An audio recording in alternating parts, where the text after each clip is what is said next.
You talked about Jimmy obviously going to the Warriors. They are in what you call the honeymoon stage. Did you see him and Steph in the connection? Yeah, they were having bro, that is the honeymoon stage, man. They play the Bulls team that's just like they don't really have anything going on, obviously, for them right now. Yeah. And they had a ball and they're like, well, we're opposites. I shoot threes and he gets to the free throw line, and we're brothers. It's just they were having so much fun. Good for them, man. It's nice to see Jimmy smile and Steph smile. I know they haven't been smiling a lot this year. No. It's fun to see it in this stage, and you hope it lasts, and you hope it ages well. We don't know if it will. No one does. Yeah. I could tell you their first game, it looked really good. They play the Bulls, but still an NBA team. Maybe that's why. That's a good. Maybe you should come back. Like you said, my first game with the Clippers, I played against Kyrie Irving and LeBron.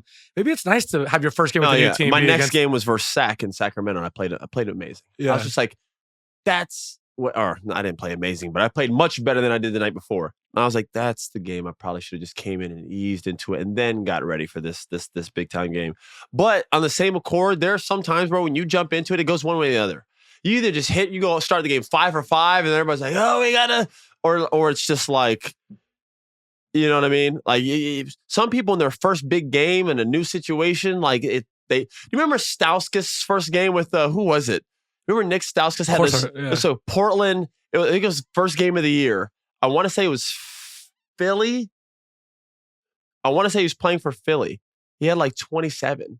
And everybody's like, Stauskas found a fit. He's a shooter. That's one of those guys I never understood how he couldn't make it in the NBA. So Klay Thompson was just like, everyone was like, man, we got to find, every team needs a Klay Thompson. And Stauskas was like, this is going to be our Klay Thompson, right? I just don't understand how he didn't, because he could shoot the ball. He's one of those guys you would hear about when he's just shooting around, like in a workout or something. He'll go like 100 without missing.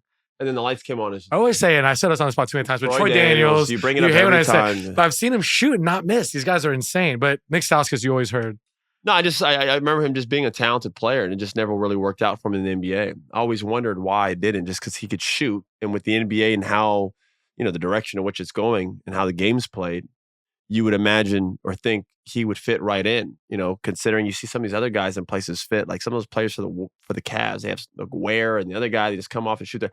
Like if they could do it, Stauskas could definitely do it, you would think. And he's kind of athletic, low-key. Like I thought he had a chance. I heard Sacramento was really hard with him, and that kind of, he didn't fit in with some of those guys culturally there, and it just kind of went downhill from there. But yeah, random shout out. Shout out to Nick Stauskas, man. He's a talented Michigan basketball player. Yeah. But you were talking about like the new team having new life. If you saw Jimmy Butler caught an alley-oop for his first play, he hasn't jumped that high in a few years. He got up. There's so much about that play that wasn't right. For A, I haven't seen you jump like that in a while, Jimmy. So what the fuck was that? Secondly, when the hell did Buddy Hield know how to throw a lob?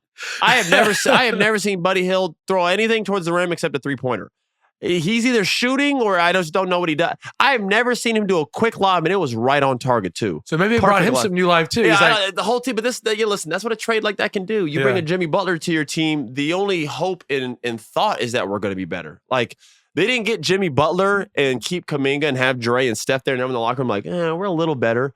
They probably got him coming in the locker room like, let's go see what we can do. That has to be the feeling there. Otherwise, why do it? And then they signed him to a 2-year, $160 or $120 million extension, which we agree is good on both sides. It is good on both sides. Yeah. It's good for Jimmy. For one, you're making 60 at age 35. You call yourself a max player, which you could tell he's the kind of guy that wants to be a max player because you're making max money. Yeah. And if you're the Warriors, that's your window anyway.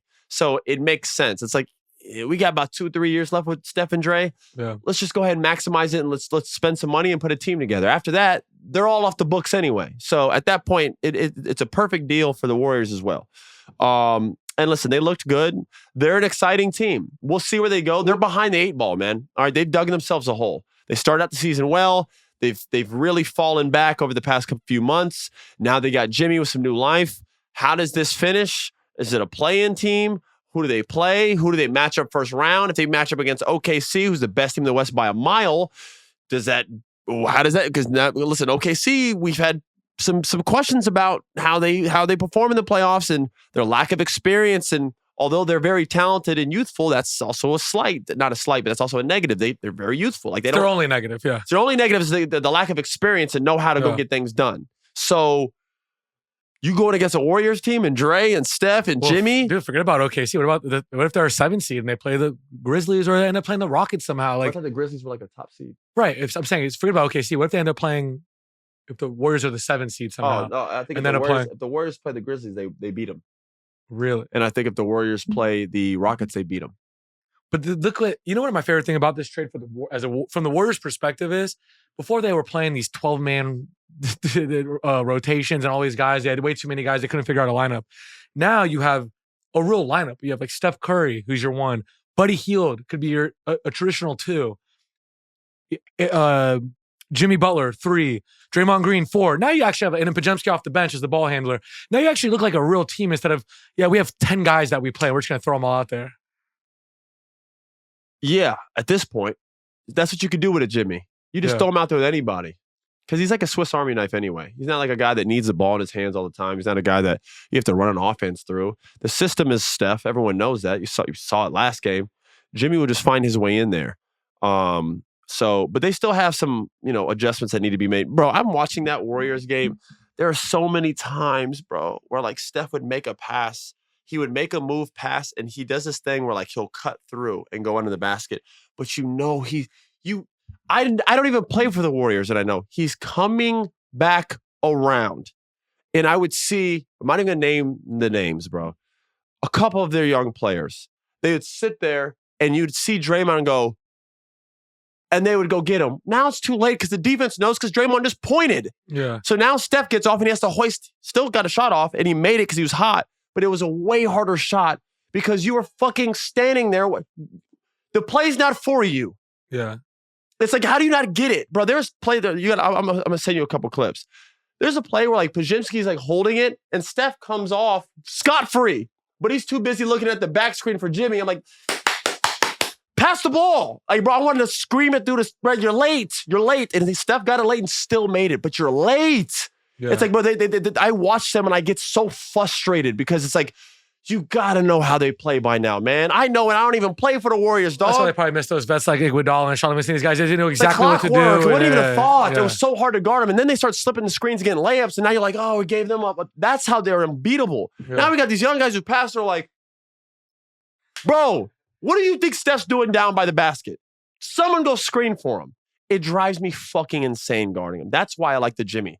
Because Jimmy, bring in some fucking guys that know how to play some basketball, bro. Bring in some grown men who played and have high IQ games, dog. It's like, come on. Yeah, and it also satisfies one of my big things where I always say, if you have a star player like Steph, and we talked about it with Luka, you need to bring in the star that the guy respects. Like Luka, we knew Kyrie Irving is one of those guys that all hoopers respect. So bringing him in, that's a perfect pairing, right? And I think with Steph, he respects Jimmy Butler, and there's a level there where they can coexist. I think it's all about bringing in the star that the other star absolutely respects. Yes, that helps. You know what I mean? Now listen, it'll be interesting with Jimmy and Draymond. Again, you said the honeymoon phase. What about, 10, 15 games from now? What about in the playoffs? When Draymond and Jimmy inevitably butt heads, right? Has to. Yeah. It has to happen. But that might be good. So I don't know how that, again, it's nice to see in the honeymoon phase. It's beautiful when my boy gets a new girl. And I see them walk around holding hands and they're all over each other. And you sit there and you just go, enjoy it. Enjoy it. Never too high, never too low. Right now, what you're experiencing is the best you'll be. It's the best you'll be. Dude, nah, we'll see how it ages. We'll see how it ages. Yeah. Does it age like wine or milk? We don't know.